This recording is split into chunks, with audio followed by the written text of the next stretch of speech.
જૂનાગઢમાં મહાનગરપાલિકાની સ્થાયી સમિતિની મહિલા ચેરમેન સામે ભ્રષ્ટાચારના ગંભીર આક્ષેપ સામે આવ્યા છે, જેને લઈને સ્થાનિક રાજકારણમાં ખળબળાટ મચી ગયો છે. જૂનાગઢ શહેરના જૂનાગઢ મહાનગરપાલિકાની સ્થાયી સમિતિની મહિલા ચેરમેન સામે ભ્રષ્ટાચારના આક્ષેપો ઉઠ્યા છે.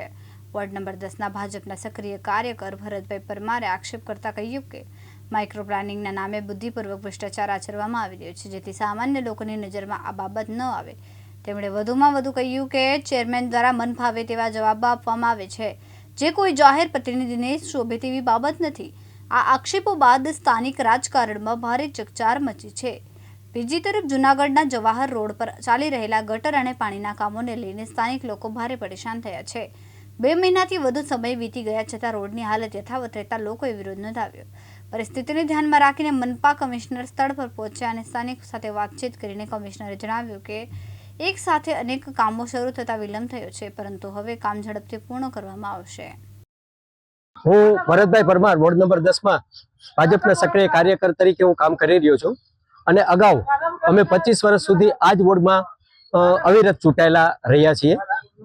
આજ સવારે જવાહર રોડની કામગીરી 25/2/2026 ના રોજ આનું ઓપનિંગ કરવામાં હોશે ઓપનિંગ કરવામાં આવ્યું. અધિકારીઓ દ્વારા આ પૂરજોશ પ્રમાણે ઓપનિંગ કરી અને ત્યાર પછી આજે 70મો દિવસ છે. 70ના દિવસે કોઈ પણ પ્રકારની કામગીરી ન જણાતા સવારે એકાએક કમિશનર શ્રી જવાહર રોડની વિઝિટ લેવામાં આવ્યા ત્યારે મારા દ્વારા મેં પૂછવામાં આવ્યું, ભાઈ આ કામગીરી ક્યારે પૂર્ણ થવાની છે, ક્યારે તમે આ કામગીરી કરવાના છો? તો એમના તરફથી એક આઈએસ ઓફિસર આ ગુજરાત કેડરમાં જેની આઈએફ પોસ્ટ હોય, આઈએસ ઓફિસર તરીકે જે કામ કરતા હોય એની પોતાની ગરિમા પણ છોડીને આ અમારી સરકારમાં અધિકારીઓ કેવા કામ કરી રહ્યા છે એની તમને વાત કરું.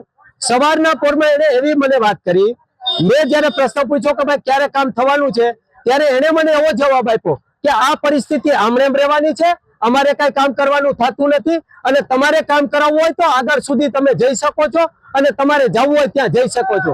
ત્યાંથી અટક્યું નહીં, પરંતુ એની સાથે સ્ટેન્ડિંગ કમિટીના ચેરમેન જે મહાનગરપાલિકાનું હૃદય કહેવાય એવા સ્ટેન્ડિંગ કમિટીના ચેરમેન શ્રી પણ હાજર હતા.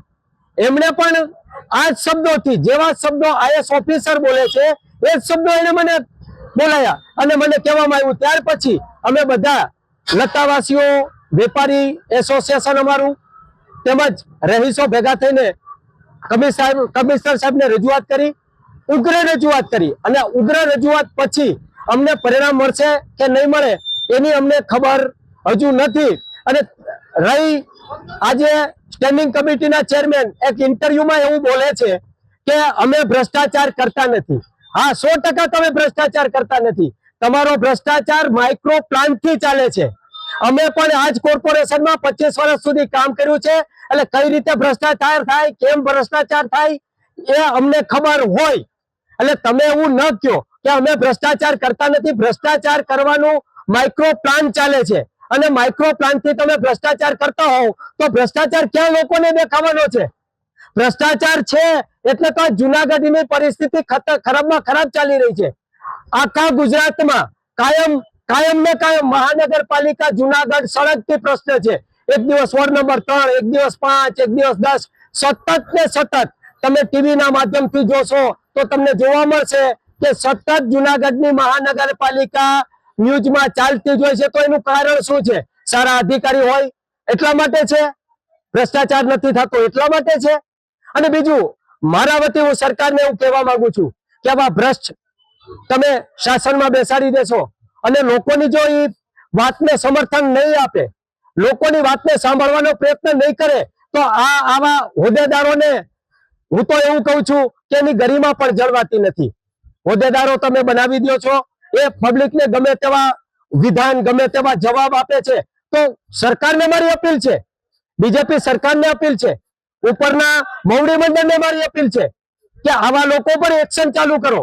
શા માટે કામ? યંગ છોકરાઓ, યંગ લોકોને તમે જયારે પ્રોટેક્ટ કરી રહ્યા છો તો આવા યંગ છોકરાઓ વડીલોને ગમે તેવું વર્તન કરે, વડીલો સાથે ગમે તેવી વાત કરે, એ ક્યારેય ગ્રાહ્ય નથી અને માન્ય રાખી પણ ન શકાય.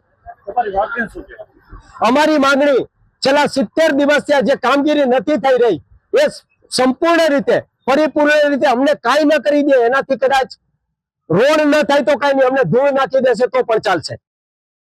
પ્રકાશ દવે, દિવ્યાંગ ન્યૂઝ, જુનાગઢ.